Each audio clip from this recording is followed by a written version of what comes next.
若有眾生得滅度者，如來則有我人眾生受者嘛。金剛經講噶嘛。如果有人即係如果佛係有度過眾生，咁嗰個佛係咪佛啊？嗰個佛唔係佛嚟嘅，因為佛唔會有我人眾生，阿羅漢都冇我人眾生受者啦，咁何況佛？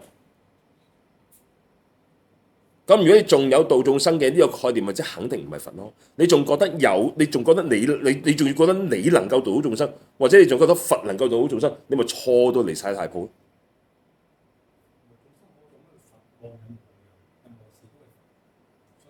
因為喺佢嗰度根本冇眾生。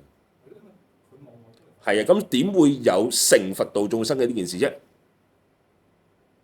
咁你一開始你定義我學佛點解我要成佛度眾生？你咪搞錯咗。一開始你嘅假設，你嘅前設已經錯咗，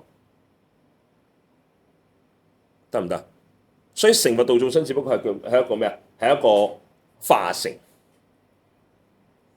只係化成，有一個叫做佛可成嘅成俾你去到化現咗一件咁嘅事。發現咗一個你有眾生可度嘅佛出現。